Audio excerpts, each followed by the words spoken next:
Welcome back, viewers. Today we are going back to discuss what happened in Kambe. That was on the 11th of February, and the MP for Kambe Central, Ngala Gerard, was there when it happened. So he's our guest on Talking Point tonight.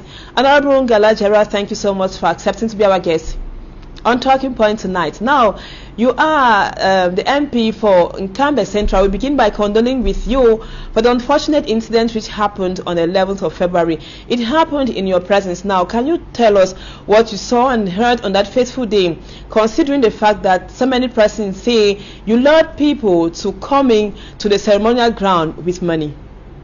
Thanks for having me here in Douala. I just came back from Kambe this morning, and I want to make it crystal clear that it's a common practice for me to make trips to Kambe as a parliamentarian from Kambe. But I will tell you that since the advent of the Anglophone crisis, I've been evaluating and encouraging parents and students to go to school, and I think I did that knowing very well that they were being misled. I did that from the beginning of the crisis. And at one point that we do, even in business, I'm a businessman, we hand responsibilities to people when we think they have shown them the route. That is exactly what I did right up to 2021, 2021, when I told everyone that the parents that in Kambe should understand that it is important for their children to go to school. Because the most reason he wasn't seeing me again championing or asking people to go to school, because they now understood the importance. We had to do it at the beginning, and we did it. So for someone to say that I'm luring people to go to school for youth-day activities with cash, it's just a blackmailing, or call it trying to tarnish the image of somebody. Because first of all, when we talk about sharing money, we were attacked in Kambe by terrorists on the 11th of February. As a politician, I go to the field and I have different class of followers. We have followers that want development. We have followers that only want to enjoy themselves. We want those who want roads. We want those who want boreholes. We want those who want to have fun. You have to make sure that as a politician you satisfy those different classes of people. And you will understand that even those that we assisted with cash, also most of them also benefited from different projects that we've done in villages. So I mean, it is just crazy for somebody to think that you have to lure somebody in Kambe or in Kambe Central Subdivision to go for 11th February, because that hasn't been the case. I wasn't in Kambe for Youth Day last year, and there was massive attendance. I was not there, for God's sake. I went to the village, I went to Kambe, I went to other villages, and while discussing people, I decided to give them small financial assistance in the form of cash. And that wasn't in Kambe. I was in Tabiken. I gave them cash at the market in Tabiken, and Tabiken do not attend 11th February in Kambe. So how do you want to put it that people who attended in Kambe were there with cash? I didn't give money to anybody in Kambe, but I assisted a lot of projects in Kambe and other places. I gave money to people in Binka. Binka doesn't come for 11th February day in Kambe. So people who are saying this have a reason for saying that. And I understand as a politician that I have people who are trying to seek position, but trying to seek position by trying to lie and tarnish other people's image is not the way that I got to Parliament. I got to Parliament by working with the grassroots, by trying to change lives, like I do all the time. If you are talking about sharing money and giving human assistance, I do that here in Douala. I do it in Douala. I don't stand for elections in Douala. But if you come from a background where I come from, if you come from a poor background where I come from, and you know the importance of receiving from somebody, and you happen to make it in life to a certain extent, you will know the importance of giving back to the community. You will know the importance of helping the community. When I was growing up, harvesting coffee, selling kola nuts, I could imagine somebody giving me 1,000 francs. I know how much joy I would live for a certain time, enjoying that money or just being happy. So I know how much how much joy it gives people when they receive, because I've gone through that. Some people live or grow through their comfort zone and cannot understand the importance of giving back to the community. And now, Honorable, you are now in Douala, but you were in Cambe, like I earlier indicated, when that explosion happened. So what was your reaction when that incident took place? Panic-stricken, fear, or you succeeded in keeping your calm? When the incident happened on the 11th of February, that was a Sunday, the authorities thought that I would be attacked, that I should leave Cambe immediately, and then they should fly me out of Cambe. I said, no, I will not leave in Cambe.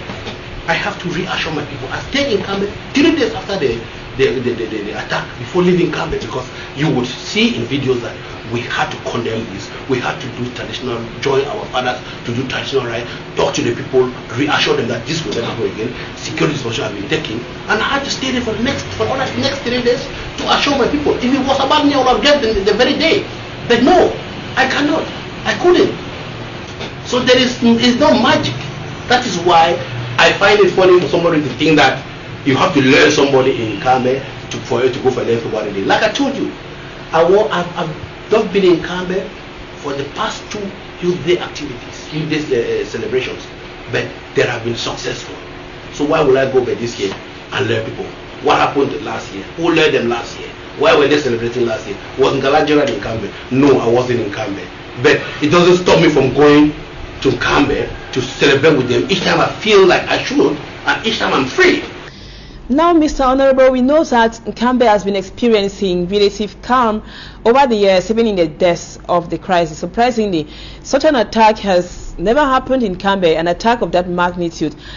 What do you think really went wrong this time around? Was there a loophole or some loopholes which the attackers took advantage of? You know, for the incident that happened in Cambe is just an eye-opener for us. We've been having threats for the past 7 years because of our stand for peace. And I believe that will not change anything in Cambe, because the parents are more determined than ever before to get their children going to school. But I feel sorry for the families that were affected. I feel sorry for the Linus family from Bui, whose daughter was killed just because she was seeking for education. You would imagine that this child left Kumbu for Douala, and then the father thought it wise that I should bring her closer to Bui. That's why he brought her from Douala to Cambe, and she's been going around seeking for education. And you think that somebody should not encourage his children to go to school? It's just absurd. There are people who are happy, people whose relatives are touched, but they think that Ngalajera has been touched and are happy. Instead of sympathizing with the bereaved families or with the families whose children have been injured, they are instead happy that have been touched. I'm not Cambe. I'm an individual, but I work for the community. You cannot in all your senses be thinking that you should be happy, whereas these children, the families are crying in pains.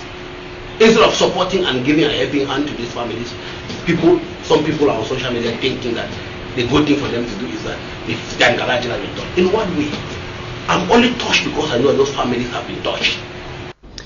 And now, as a prominent political figure in Cambe, how do you and the local authorities intend to proceed with other activities after the recent attack?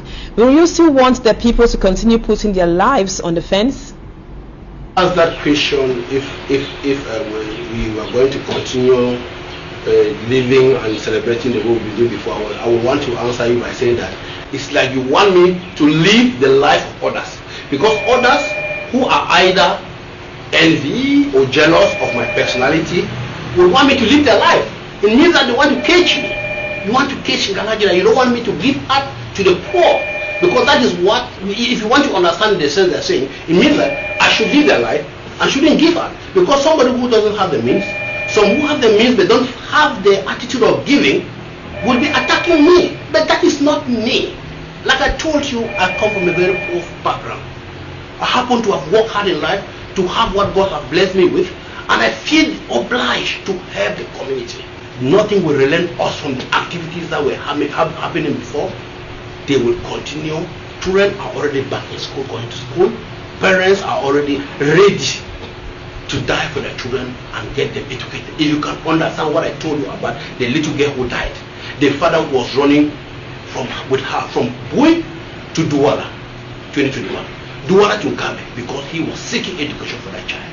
That's the importance of education. That you understand why I had to fight for those children to go to school. But I get the responsibility, I handed over the responsibility to them come 2021 because I already opened the eyes. And they took the responsibility with other elite. It's not about me alone, with other elite of good faith. Because we have other elite of bad faith who would want that those children don't go to school because they think that they're hating Ngala Gerard. In what way? Thank you, Honorable Ngala Gerard, for those clarifications. Thank you so much for accepting to be our guest on Talking Point tonight, and hope to have you some other time.